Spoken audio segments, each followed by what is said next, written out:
Hello students, welcome back. आज हम पढ़ने वाले हैं नर्वस सिस्टम। नर्वस सिस्टम हमारे एक चैप्टर कंट्रोल एंड कोऑर्डिनेशन का पहला टॉपिक है। इससे पहले कि हम नर्वस सिस्टम को डिटेल में पढ़े, हमें पता होना चाहिए कंट्रोल एंड कोऑर्डिनेशन क्या होता है।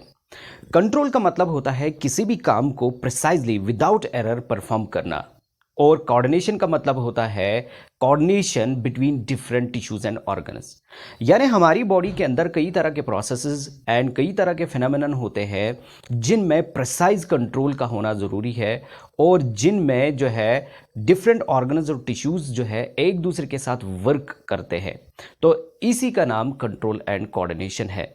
इसका मतलब इस चैप्टर में हमें पढ़ना है कि हमारी बॉडी के अंदर जो वेरियस फंक्शंस हो रहे हैं, जो वेरियस प्रोसेसेस हो रहे हैं, उनके पीछे जो कंट्रोल एंड कोऑर्डिनेशन है वो कैसे आता है। तो control and coordination multicellular animals में एक ऐसी नीड है जिससे वो वेरियस प्रोसेसेस को प्रिसाइजली परफॉर्म करते हैं। सो चलते हैं अब हमारा जो टॉपिक आज का है, that is the nervous system. Nervous system is the control centre in our body. यानी हमारी बॉडी के अंदर जितने भी प्रोसेस होते हैं उनको कंट्रोल करने वाला जो सिस्टम है उसको ही हम नर्वस सिस्टम कहते हैं। नर्वस सिस्टम को डिटेल में जो हम पढ़ने वाले हैं वो हम नेक्स्ट वीडियो में सेंट्रल नर्वस सिस्टम को हम डिटेल में पढ़ने वाले हैं, लेकिन आज के इस वीडियो में हम एक एलिमेंट्री आइडिया देने वाले हैं नर्वस सिस्टम के बारे में। तो हमारा जो नर्वस सिस्टम होता है इसको हम तीन मेन पार्ट्स में डिवाइड कर सकते हैं, जिसमें पहला आता है सेंट्रल नर्वस सिस्टम, दूसरा आता है पेरिफेरल नर्वस सिस्टम, और तीसरा आता है autonomic nervous system. Central nervous system constitutes of our brain and the spinal cord. यानी हमारा ब्रेन और स्पाइनल कॉर्ड हमारे सेंट्रल नर्वस सिस्टम को कॉन्स्टिट्यूट करता है। हमारा ब्रेन जो है it is the main centre of our nervous system. हमारी बॉडी के अंदर जितने भी प्रोसेसेस होते हैं उन सभी प्रोसेसेस के लिए जो सिग्नल्स एंड डायरेक्शंस आती है वो सारी की सारी हमारी ब्रेन से आती है। हमारा ब्रेन जो है नर्व इंपल्स सेंड करके इन प्रोसेसेस को कंट्रोल करता है। हमारे ब्रेन के साथ हमारे सेंट्रल नर्वस सिस्टम में हमारा स्पाइनल कॉर्ड भी आता है। स्पाइनल कॉर्ड हमारे ब्रेन के साथ एक एसोसिएट की तरह काम करता है। ये एक तो हमारे ब्रेन को हमारी बॉडी के साथ कनेक्ट करता है और उसके साथ कई तरह के प्रोसेसेस खुद अंजाम देता है जिनमें रिफ्लेक्स एक्शंस आते हैं।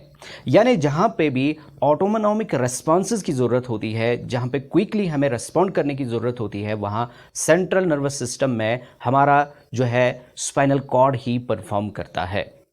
तो हमारा जो सेंट्रल नर्वस सिस्टम है इसको हम डिटेल में आगे आने वाले वीडियोस में पढ़ने वाले हैं। इसके बाद हमारा दूसरा पार्ट आता है, that is the peripheral nervous system.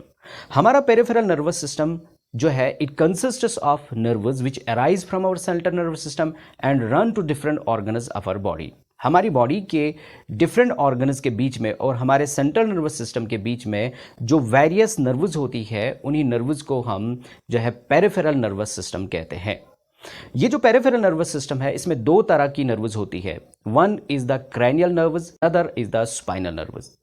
Cranial nerves हमारे ब्रेन से अराइज होती है which connect with the different organs present in our head region and they sometimes went up to the abdominal region. यानी ये एक तो हमारे हेड रीजन में जितने भी ऑर्गन्स है उनको हमारे ब्रेन के साथ डायरेक्टली कनेक्ट करती है, और उसके साथ कुछ क्रैनियल नर्व्स हमारे एब्डोमेन तक भी चली जाती है।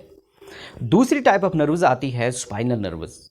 हमारे स्पाइनल कॉर्ड से जितनी भी नर्व्स अराइज होती है उनको हम स्पाइनल नर्व्स कहते हैं। And there are 31 pairs of spinal nerves which connect the different organs to our spinal cord. इसके साथ हमारे ब्रेन से 12 पेयर्स ऑफ नर्व्स जो है अराइज होती है। तो यही spinal nerves and the cranial nerves constitute करती है हमारे पेरिफेरल नर्वस सिस्टम को। हमारा peripheral nervous system mostly control करता है हमारे उन एक्शंस को जिनमें हमारी विल इन्वॉल्व होती है, यानी जिनमें हमारी मर्जी इन्वॉल्व होती है। तो इन एक्शंस को हम वॉलंटरी एक्शंस कहते हैं। इसके बाद हमारा third part of nervous system आता है which is called the autonomic nervous system और the autonomous nervous system. Autonomic nervous system ऐसा पार्ट है हमारे नर्वस सिस्टम का जो कंट्रोल करता है ऑटोनॉमिक एक्शंस को, यानी जिनमें हमारी विल या हमारी मर्जी का कोई भी अमल दखल नहीं है। ये ऐसी नर्व्स होती है जो हमारे इंटरनल ऑर्गन्स एंड इफेक्टर्स को कनेक्ट करती है हमारे सेंट्रल नर्वस सिस्टम के साथ। तो हमारे अंदर जितने भी इंटरनल ऑर्गन्स हैं उनकी जो वर्किंग होती है, उनकी जो फंक्शंस होती है, जैसे डाइजेशन है, ब्रीदिंग है, ब्लड सर्कुलेशन है, हार्ट बीट है, ये सारे के सारे फंक्शंस जो है वो ऑटोनॉमिक नर्वस सिस्टम ही कंट्रोल करता है। हमारा ऑटोनॉमिक नर्वस सिस्टम जो है इसको भी हमने दो पार्ट्स में डिवाइड किया है, that is the sympathetic nervous system and the parasympathetic nervous system. Sympathetic nervous system autonomic nervous system का वो हिस्सा है जो हमारी बॉडी के अंदर ऑर्गन्स एंड टिश्यूज की वर्किंग को इंक्रीज कर देता है, हाइटन कर देता है। फॉर एग्जाम्पल, जब हम कोई हार्ड काम करते हैं, हार्ड फिजिकल एक्सरसाइज करते हैं, तो उसमें हमें एनर्जी की ज़रूरत पड़ती है। तो इस एनर्जी के लिए ज़्यादा ऑक्सीडेशन करने की ज़रूरत पड़ती है, और ज़्यादा ऑक्सीडेशन के लिए ज़्यादा ऑक्सीजन की ज़रूरत होती है, और ज़्यादा ऑक्सीजन तभी सप्लाई किया जा सकता है when there is increased rate of heart beat और इंक्रीज्ड रेट ऑफ ब्रीदिंग। तो इस तरीके से इन सभी प्रोसेस को इंक्रीज करने के लिए हमारा जो है पैरासिम्पैथेटिक नर्वस सिस्टम काम करता है और इन सभी ऑर्गन्स की वर्किंग को बढ़ा देता है। इसके बाद आता है दूसरा हिस्सा हमारे ऑटोनॉमिक नर्वस सिस्टम का, जिसे हम कहते हैं पैरासिम्पैथेटिक नर्वस सिस्टम, यानी बिसाइड्स। पैरा का मतलब होता है besides our sympathetic nervous system. ये वाला पार्ट जो होता है it works antagonistically to that of the sympathetic nervous system. यानी जब हमारा सिंपैथेटिक नर्वस सिस्टम हमारी बॉडी के अंदर ऑर्गन्स की वर्क को बढ़ा देता है, तो उन ऑर्गन्स की उस वर्क को फिर अपने लेवल पे लाने के लिए हमारा पैरासिम्पैथेटिक नर्वस सिस्टम काम करता है। तो इस तरीके से पैरासिम्पैथेटिक नर्वस सिस्टम और ऑर्गन्स की रेट को डिक्रीज करके उन्हें अपने लेवल पे ले आता है। इसके अलावा हमारा जो पैरासिम्पैथेटिक नर्वस सिस्टम है ये काम करता है जब हम सोए होते हैं या जब हम बैठे होते हैं, बेकार बैठे होते हैं। तो इस तरीके से ये ऑर्गन्स और टिश्यूज़ की जो वर्किंग है उनको रिड्यूस करके हमारी एनर्जी कंजप्शन को बचाता है। तो ये था एक ओवरव्यू हमारे नर्वस सिस्टम का।